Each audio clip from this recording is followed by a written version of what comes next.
ഇയാളുടെ പേര് കേസൊന്നുമില്ലേ? ഉണ്ട് സാർ. സാറേ അതൊക്കെ പഴയ കേസുകളാ. ഇപ്പൊ ഇങ്ങനെ നല്ല മനുഷ്യനായി. അത് ശരി. എന്നിട്ട് ഈ നല്ല മനുഷ്യൻ മീരെ കൊന്നുകളയുന്ന പരസ്യമായിട്ട് വെല്ലുവിളിച്ചതോ? അയ്യോ സാർ, ഞാനങ്ങനെ വെല്ലുവിളിച്ചിട്ടൊന്നുമില്ല. ഇല്ലേ? ഇല്ല. ഷൈജ. യെസ് മാം.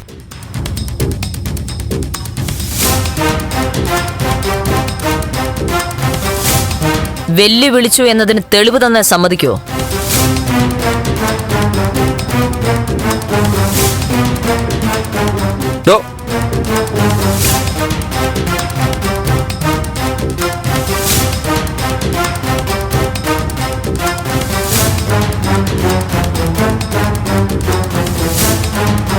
ഇങ്ങോട്ട് പറയ്ക്ക്.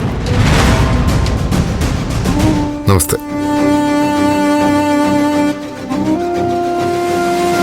ഇയാളെ ഓർമ്മയുണ്ടോ?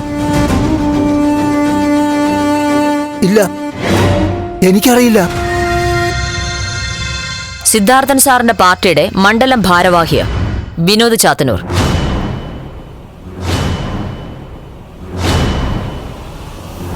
വിനോദേ, അന്ന് നടന്ന കാര്യങ്ങളെല്ലാം ഒന്ന് തുറന്നു പറഞ്ഞേ.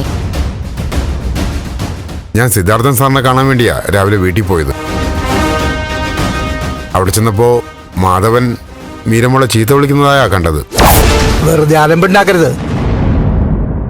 എന്റെ മോളെ തൊട്ടാണ്ടല്ലോ. തൊട്ടത്താൻ എന്തി എന്നെ കൊല്ലു? ആ കൊല്ലും.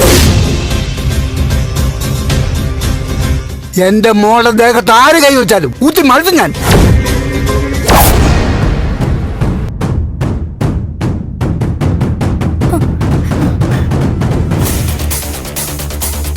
ഇപ്പൊ എന്തു പറയുന്നു? സാറേ, ഞാനത് അപ്പുറത്തെ ആവേശത്തിൽ പറഞ്ഞു പോയി. കൊലവിളി നടത്തിയിട്ടാണ് തന്റെ ആവശ്യം കാണിക്കുന്നത്.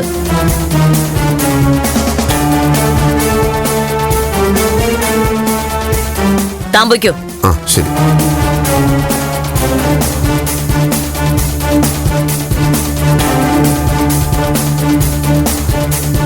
സക്കീറേ. ആ മാധവ, അയ്യോ, നമുക്ക് പോവാം. സാറേ എനിക്ക് സാറേ, സാറേ, എന്താ നിങ്ങളിത്? അയ്യോ വേണ്ട. നിങ്ങളെപ്പോലുള്ള പോലീസുകാരിൽ നിന്ന് നീതിയാണ് ഞങ്ങൾ പ്രതീക്ഷിക്കുന്നത്. എന്നെ ആരൊക്കെയോ ബോധം കെടുത്തി കൊണ്ടുപോയതാ. കാർ പാർക്കിംഗ് വെച്ച് ഒരാളെ മുഖമത്തി കഥയല്ലേ? എനിക്കറിയാം.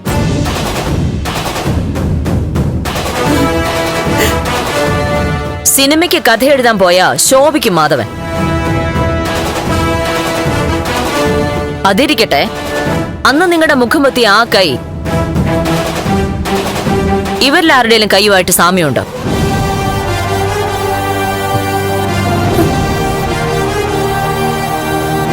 സാറേ, ഇവരെയൊന്നും ഇതിലേക്ക് വലിച്ചഴക്കരുത്. ഓ ആയിക്കോട്ടെ. എങ്കി പിന്നെ എഴുന്നേറ്റോ, നമുക്കങ്ങ് പോവാം. മേഡം, എനിക്കൊരു കാര്യം പറയാനുണ്ട്. എന്താണ്? മീരെ കൊന്നത് ഞാനാ.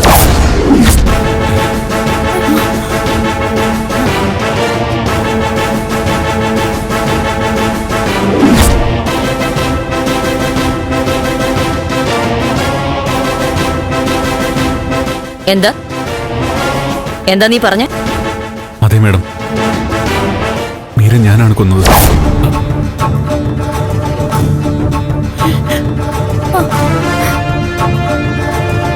ഞാൻ അറിഞ്ഞുകൊണ്ട് ചെയ്തതല്ല, അബദ്ധത്തിൽ സംഭവിച്ചു പോയതാ.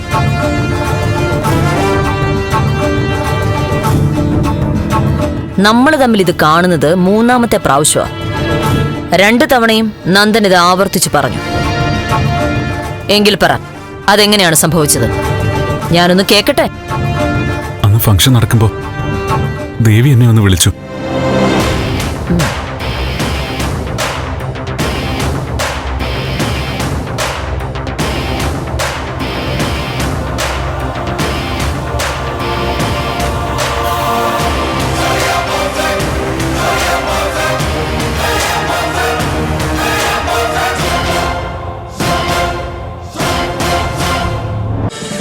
ഫ്ലവേഴ്സ് ഒരുക്കുന്ന കാഴ്ച വസന്തം യൂട്യൂബിൽ പ്രേക്ഷകർക്ക് ലൈവായി കാണാം. ഫ്ലവേഴ്സ് കോമഡിയിൽ ജോയിൻ ചെയ്യൂ, ആസ്വദിക്കൂ.